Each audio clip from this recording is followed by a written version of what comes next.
Hello and welcome. This is Guide to Evaluation. I'm Nicole Upton, a consultant with the Indiana Arts Commission. Some of us break out into hives when we're asked about evaluation, methods, impact, and metrics, especially on grant applications. Let's face it, few of us have formal training on how to do this work, let alone as a professional evaluator. But I'm going to share a secret. You don't need to be a professional evaluator to have a solid method for evaluating your community impact. Community impact is easy to figure out once you understand a few key terms and processes. This brief video will help you answer related grant application questions by increasing your evaluation literacy and helping you connect your desired impacts to concrete and attainable measures. So, how do you prove that your event, program, or class is having the impact that you hope it will have? And what exactly do we mean by impact anyway? First, let's get on the same page with some key vocabulary. The process of examining whether a program caused a change is called evaluation. It assists the organization in continuously improving their programs and engaging in reflective practice. A key component to evaluation is your own curiosity. It should spur questions like, how did we do? What could we have done better? What happened here? How can we learn from this? And what should we do next? Your goals are the why of your program. Goals are big, broad, overarching statements about the long-term expectations of what should happen over time as a result of the program. Let's look at a few examples of goals. Northwest Indiana youth will participate in high-quality, relevant, and personally interesting arts offerings. This is big, it's non-specific, and it's not something you can measure. This is different than an impact, which can be measured. We'll talk about impacts more in a few moments. Youth program participants will demonstrate an increase in leadership skills. This example makes a nod towards long-term program engagement. And another example, Northwest Indiana families will appreciate and attend orchestral music events. Again, this is big, overarching, and it would be nearly impossible to measure on its own. Different from goals are impacts. Impacts are the desired changes that occur as a result of the program. An impact must have a strong effect on the community or the intended audience that you wish to serve through the program. Now, this is important. Your impacts need to be clear, realistic, and tangible. They can't be too big as to be unattainable in one project. Now, you might find yourself confusing program goals and desired impacts. For example, you may have an overarching goal to contribute to a decrease in gun violence or contribute to an increase in the literacy rate of all of Northwest Indiana. But an impact breaks those big goals down into more bite-sized pieces. Impacts articulate a change on the community or the communities you are working with specifically. So let's look at some examples of weak impacts and why they don't work. Become the spark that ignites interest. This is not a desired impact. What would the change be of this impact? It would be nearly impossible to measure. Here's another example. Find the correlation between arts and academic success. This also is not so clear. What art form are we talking about? What academic areas are we looking at? What exactly is the change that's trying to happen or be made here? So let's look at some examples of strong impacts and why they do work.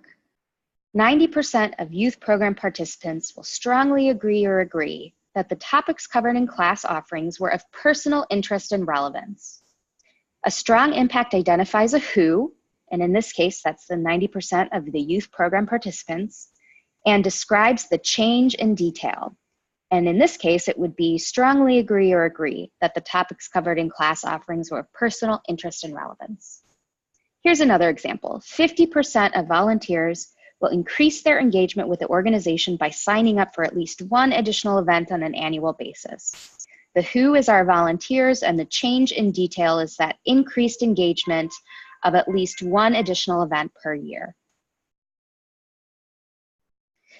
Finally, let's talk about specific tools and measures that capture the impact or change. A measure is just a reflection of the counts, rates, or indicators used to determine or prove your articulated impacts. A tool or method should demonstrate proof of that impact. All of these elements are a connected and vital part of ensuring your community impact is meaningful, aligned, and measurable. Now that we've got the language down, it's time to think about how to connect your desired impacts to concrete measures. First, think about your desired impact on the communities you will serve. Remember, you want clear, realistic, and tangible impacts. Not too big as to be unattainable. An impact must have a strong effect on the community or the intended audience. So let's walk through an example together. Let's say my program has been doing a lot of work to make sure that we are providing kids with class options that are really interesting to them. We care so much about it that we started a youth leaders committee to make sure that we understand the youth's wants and needs. As a result of that community engagement work, we've changed our offerings for youth. So now my desired impact is that youth program participants will feel that the topics covered in class offerings were of personal interest and relevance to them. The who is clear, the program participants, and the effect or the change in detail on the community is also clear. So now I have to think, will I be able to find proof or evidence of how students feel? What would that proof look like? Since this impact measure is really about student perception and student opinion, I might choose a survey where I ask students to rate their level of agreement using the following statement. Class offering topics provided me with the opportunity to explore an artistic tool or technique that I was interested in learning more about. Strongly agree, agree, undecided, disagree, strongly disagree. Results from this survey would help me better understand if I've had the impact I've hoped to have, and it also should direct next steps for us as the organization.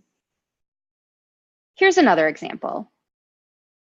Let's say my organization really depends on its volunteer corps to help run logistics of our annual events, of which there are many. We've had a challenge in making sure we have volunteers at all events. My desired impact is that the volunteers will increase their engagement with the organization.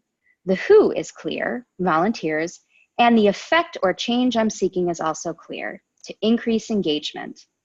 So now I have to think, how can I find proof or evidence of this? In order to determine if we've been successful with this impact, I might need to look at annual, semi-annual, or quarterly volunteer attendance reports. Lucky for us, the organization keeps records for all volunteers. I can track attendance over the year to see if our volunteer engagement strategies are working. Results from this analysis would help me to better understand if we've had an increase in our volunteer engagement. So some tips for approaching this yourself. Don't choose the tool or method before you articulate your desired impacts. Your impact should drive your choice of measurement tool. Second, your desired impact needs to dictate how you will go about demonstrating proof or evidence. In that sense, a good impact outcome actually writes the measure for you. So let's review. First, determine your overarching long-term goals of the program. Remember, these are the why of your program. Second, think about the community or communities you are working with and determine what impacts or changes you would like to see as a result of their participation in the program. This is where you start to break down that big overarching goal, so be specific. Third, how will you prove that your desired impact has happened or hasn't? Remember, your impact should drive your choice of measurement tool. So there you have it. I hope this short crash course on community impact has helped you answer grant-related application questions by increasing your evaluation literacy and helping you develop a clearer sense of how to connect your desired impacts to concrete and attainable measures. Remember, you don't need to be an evaluation expert to be successful in creating clear goals, impacts, and outcome measures. Good luck, you can do it.